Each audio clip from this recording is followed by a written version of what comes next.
what's going on, y'all? It's Nurse MJ, and as you can see, I'm outside. And y'all like, what? Your surgery? You just had surgery?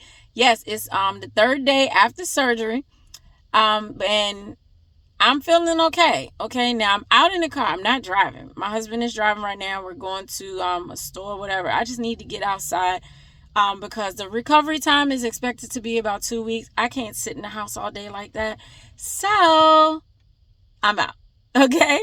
But I'm going to be careful. We go out pretty early so that there is not a lot of people around if we go in the store. I just need to get out. I need to walk around. And so first, before I even get any further, if you're new to my channel, welcome. Hey, okay. If you're wondering, like, you're already day 3, why am I just on this video? If you want to go back, I have other videos where I'm documenting my surgery, what to prepare for, the during and the recovery session. I'm not gonna have to do this, for years and years.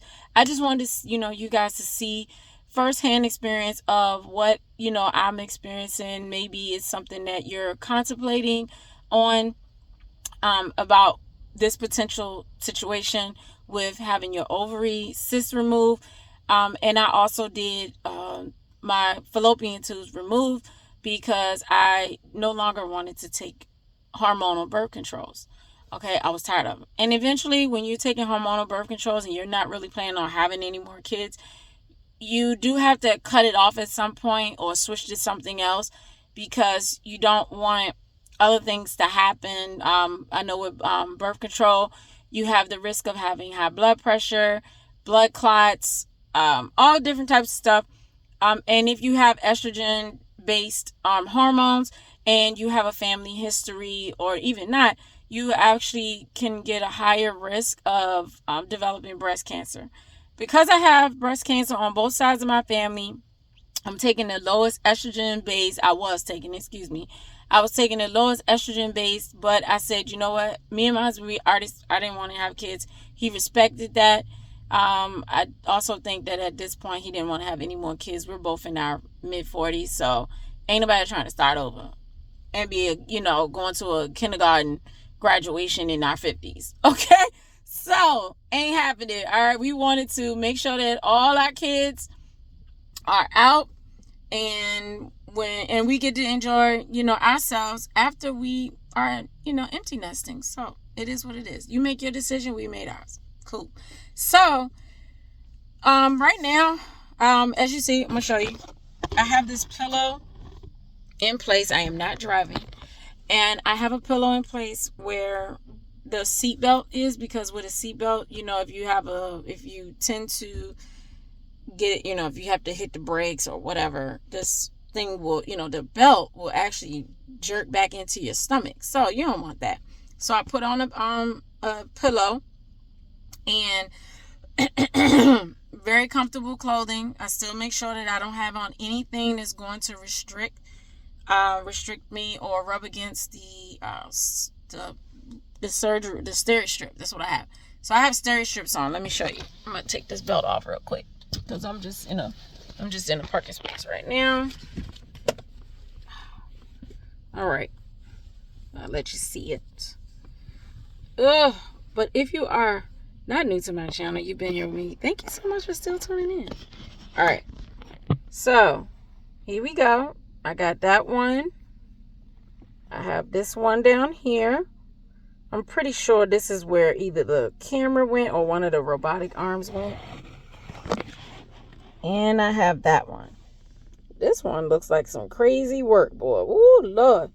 And my stomach is still a little on the gassy side, okay? I still have to move my bowels, so I'm waiting on those. But typically when you have surgery, your bowels don't come back as fast as you would like them to. Some people you can do 1 or 2 days after and poof, you got it.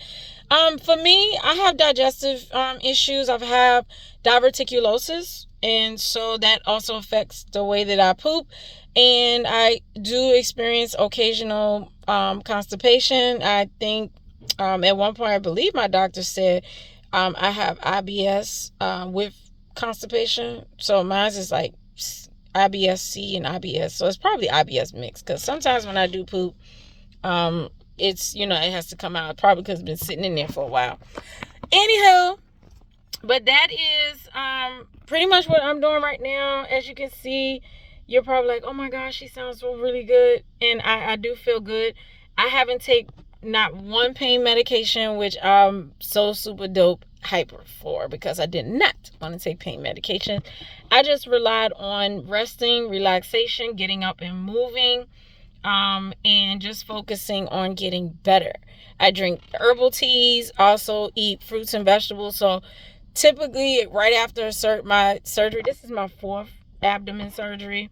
If I didn't already tell you, I don't think I told you in the beginning, but I've had 2 C-sections, an umbilical hernia repair, and now this is my 4th abdominal surgery. And so I think I was really prepared for the recovery, what to expect.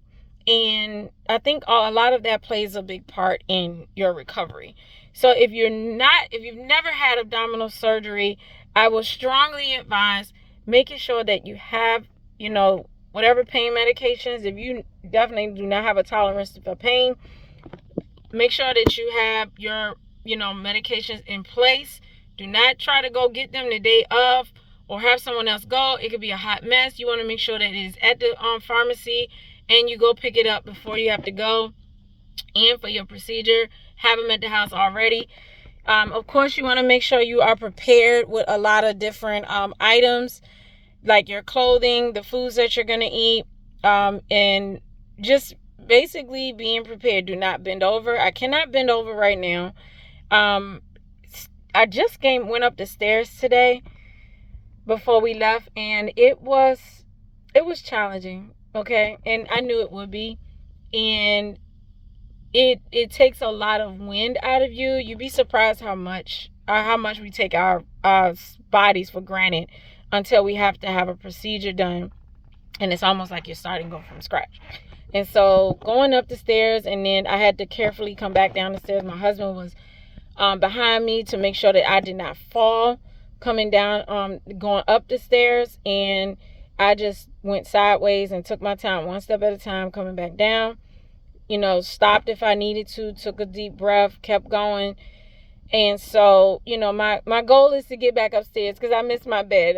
We have a guest room and everything, and we have the couch, which is so super comfortable, but it's nothing like having your bed. It's a totally different type of sleep, okay? And so I'm excited that I've now been able to go up the steps, and I'm going to be able to sleep in my bed tonight. Yay! Unless we fall asleep watching a movie downstairs. But I'm excited. I'm grateful for this situation, that things turned out okay. I'm actually still waiting on my doctor to send me the results of the outcome, basically. Because I know at one point we were talking about one of my ovaries that's on the side, it was on the left side, that it would possibly have to get removed based on, what was going on with the cyst, making sure that it didn't compromise the actual ovary itself. And so I'm not quite sure if my ovary is still in there or if it's gone, because I also want to prepare for that as well. When you remove your ovaries, essentially your ovaries are responsible for hormone producing. And so it could most likely or possibly could send me into early menopause. I don't know. But hopefully, whatever the case may be, I just want to be prepared for it. I want to make sure that we successfully removed the cyst. I think we did. And because I feel a little difference in my stomach. And I also want to make sure we successfully remove my tubes. So that will determine whether I need to restart my birth control or me and my husband need to think of something else. But I didn't hear any news, so maybe that's good news. I don't know.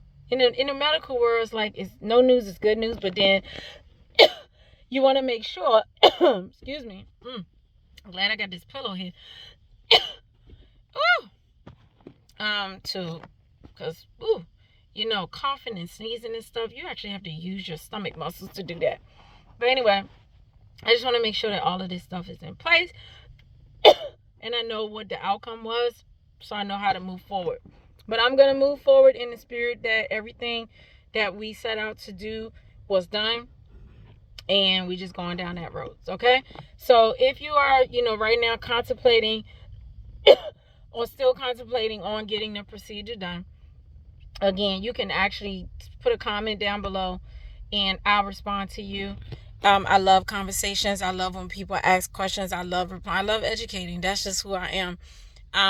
Love that I went into the nursing field, but I'm also a human being at the same time. So I know how to talk to you and educate you, but I'm also the type of person that will empathize, sympathize with you, because I understand that I am not immune to anything. I'm just as human as anybody else. We go through our experiences too as medical professionals.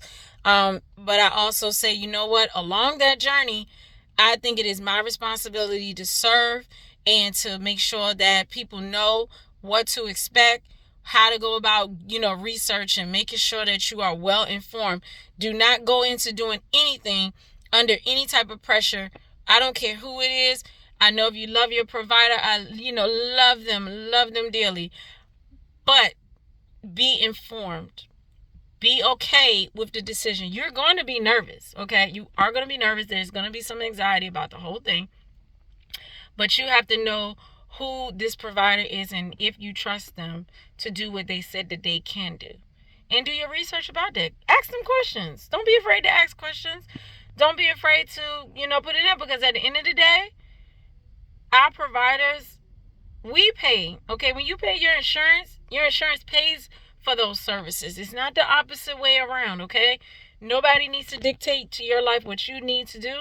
You need to make sure that whatever your diagnosis is, that you, now again, are well informed, but that you are also understanding of the complications that can happen if you don't make a decision. So you want to know both sides of the story.